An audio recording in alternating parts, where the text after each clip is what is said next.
Hi, today we're going to take a look at a free app from the Post-it Company called Post-it Plus.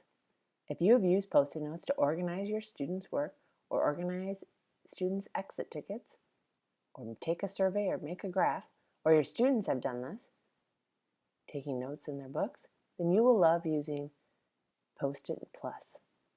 Let's take a look at the boards. How this works is that you will capture a new board. You can capture up to 50 Post-it notes at one time.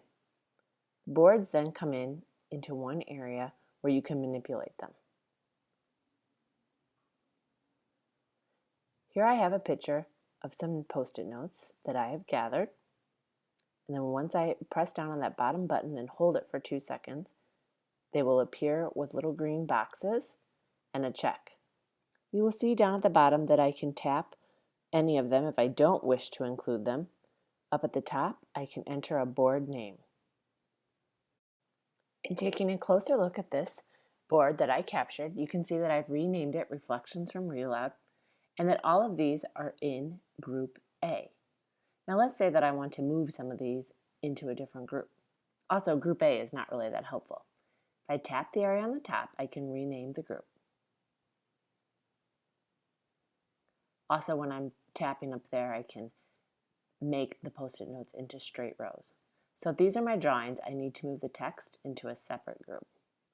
Just by pushing over with my finger, I can move them over to the second area. Now, if any of these are hard to read or you want to make any other notes, then you simply tap on that one and hit Edit. Now you can see that I can hit the typewriter and I can type what I want. It will go right to the center of the Post-it note, but you can move it down if you need to. You will see here that I can't use the eraser. If you go to the eraser, they ask you to buy the upgraded pack, which allows you to change the color of your Post-it note and to use the eraser. You can, however, use the different pens. So if you're using the pen to make a note and you don't like what you did, since we can't use the eraser, I suggest you go to the top and hit Cancel. At this point, all the notes will be erased. But if I want to make a note, I can just go back in and again type my note where I want it to be. I'm not thinking that you're going to need to purchase the upgrade.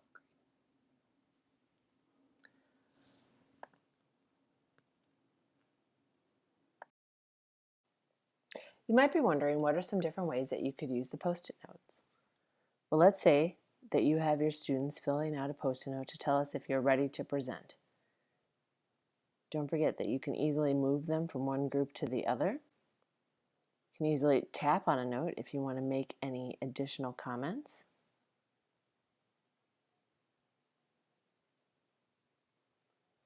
And you can actually even combine two groups of notes together. So you would press down and just bring the whole page over. At this point, it will ask you, are you sure you want to combine the groups? And you can say yes. Again, by tapping at the top, I can organize my notes. Imagine also, if students are using this, that they can go in and edit their notes. So after they read them, they can go in and then they could add to that and say, oh, this was the main idea.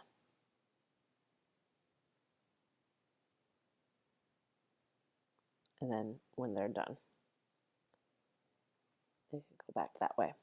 And if you even had more notes, like a whole class doing things, then you could sort them many different ways. When you are done with the boards, you can go up here to the top and hit the share arrow for how you want to share or export the board. So you can choose the format that you want.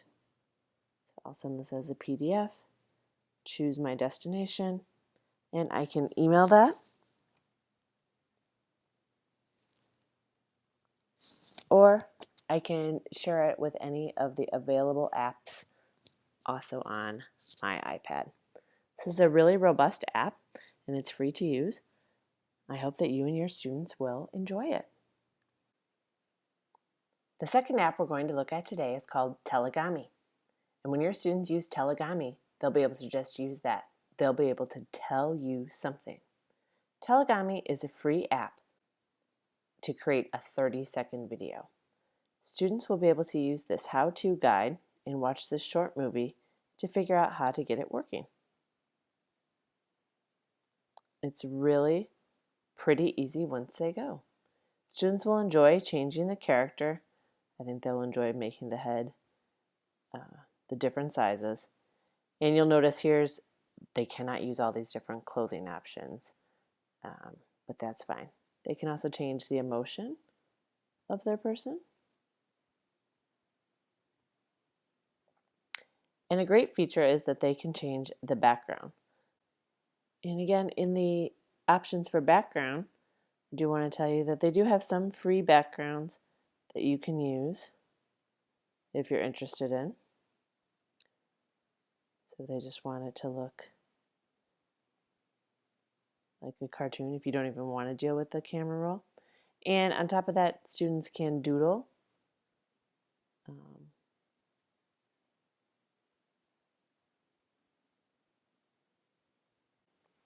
Here's what the Mailgami looks like.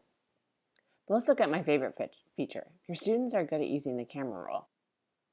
So they could go into your library of your photos and they could take a picture of a book they want to talk about. And then they can record their message. So you can see the timer there's for 30 seconds. You would have to get the upgrade if you want to do longer than that. But for a task that you want students to finish in one class period or one visit to the library, this works great. I'm going to hit record and talk about the book. Mac Barnett has worked with John. Here's how it looks when it's saying what I recorded. When students are done, they can go to share. If you have email enabled, they can easily email it to someone, or they can just save it to your camera roll. Of course, they can preview, make sure they like it first. I hope you and your students will enjoy using both Telegami and Post-it Plus. Thanks for watching CPS Small Bites.